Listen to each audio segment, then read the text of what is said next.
Today we're going to continue with systems of equations, but we're going to look at some applications. Some possible applications that we're going to use will be fitting data to a curve,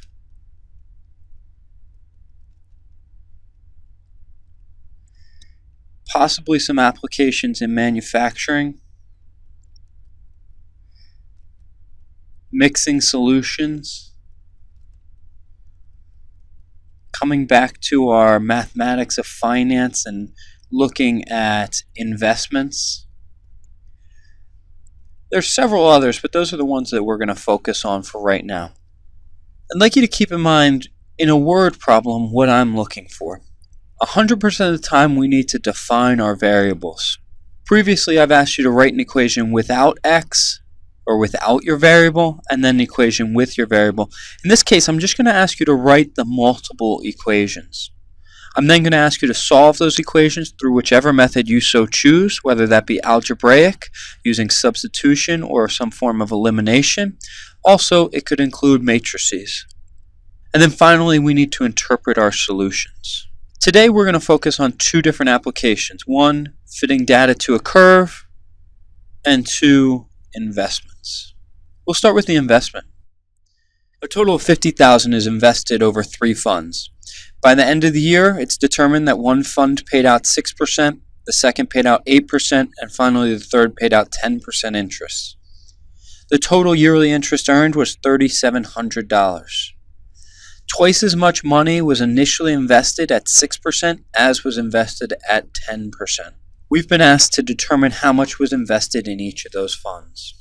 I would use that final question to help me define my variable. The first step would be to define x, y, and z. You could choose any of those, but this is going to be the amount of money invested at each of our percentages. Finally, the amount invested at 10%. We then need to write 3 equations because we have 3 unknowns. I'd like you to take a minute to pause and try to develop those equations on your own.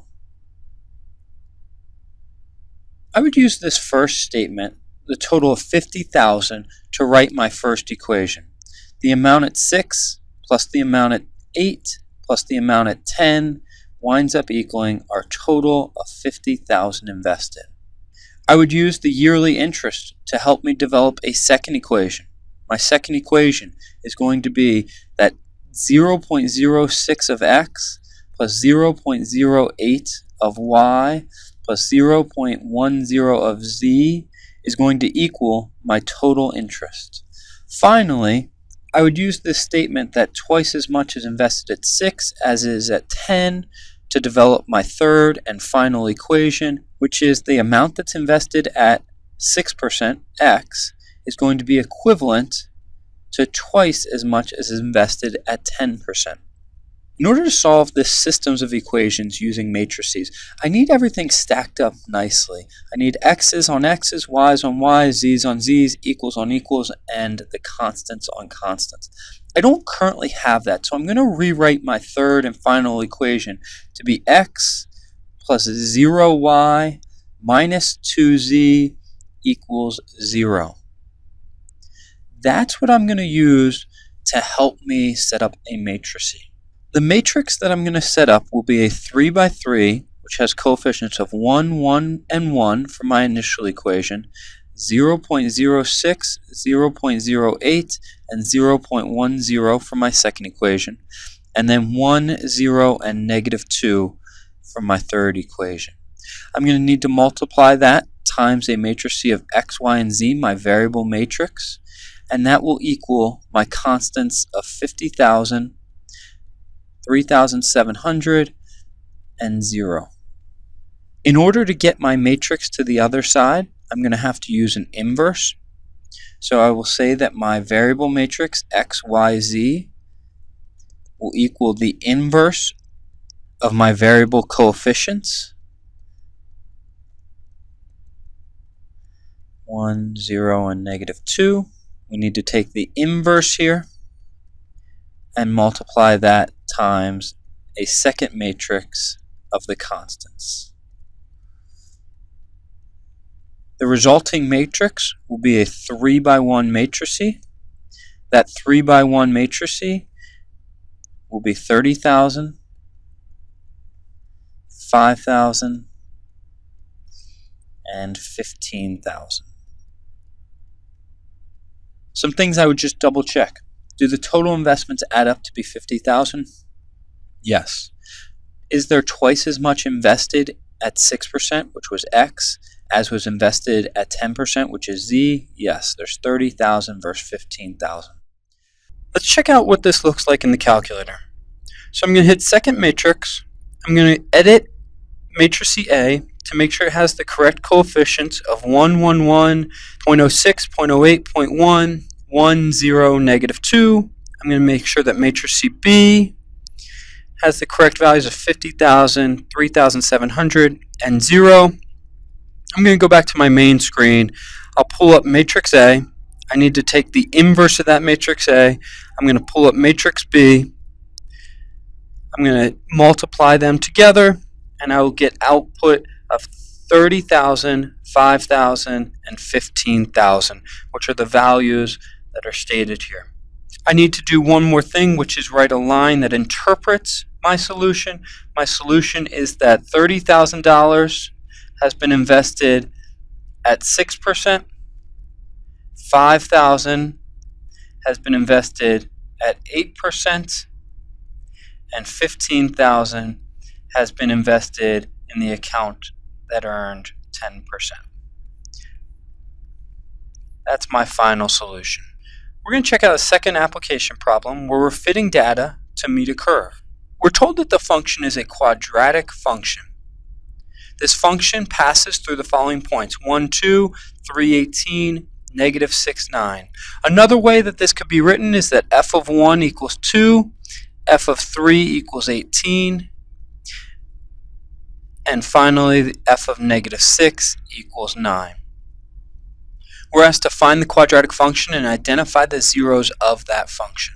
I'm going to use our standard form of a quadratic, which is ax squared plus bx plus c. And in order to write this equation, I really need to find those three unknowns of a, b, and c. Fortunately, I have three pieces of information. I'll use those three pieces of information to write out my equation. I'm going to use the first piece of information. When I plug in 1 for x, f of 1 equals a times 1 squared plus b times 1 plus c. That will be equivalent to 2. So my first equation is going to be this: 1a plus 1b plus 1c equals 2. The second piece of information, when I insert a 3, I get 9a plus 3b plus c equals 18. That will help me generate my second equation: 9a plus 3b plus 1c equals 18. My third and final piece of information, f of negative 6, will give me 36a when I square the negative 6, minus 6b plus c will yield a 9. I'll get my third equation, 36a minus 6b plus 1c equals 9. I can solve these using matrices: 1, 1, 1, 9, 3, 1, 36, negative 6, 1, times my variables a, b, c, which will yield my constants of 2, 18, 9. I can solve for a, b, c, my variable matrix, by taking the inverse of my coefficients on those variables, multiply the inverse of that matrix times my constants, and this will yield 1, 4, and negative 3. So my a value is 1, my b value is 4, and my c value is negative 3. I can then rewrite my function f of x with an a value of 1, x squared, a b value of 4x, and a c value of negative 3. Let's go back to the question. The question asks, find the quadratic function. We've found that, and identify the zeros of that function. The fastest way to find the zeros of a function will be to factor if possible. However, this function will not factor, so we can use the quadratic formula, which will yield x equals the opposite of 4 plus or minus 16 minus 4 times a times c over 2a. I'll get x equals negative 4 plus or minus the square root of 28, which is 2 root 7 over 2. I can simplify this to be negative 2 plus or minus root 7. My zeros will be negative 2 plus the square root of 7 and negative 2 minus the square root of 7. I'm going to leave you with one final application. The standard equation of a circle is given below. Find the equation of the circle that passes through the following data points. Good luck.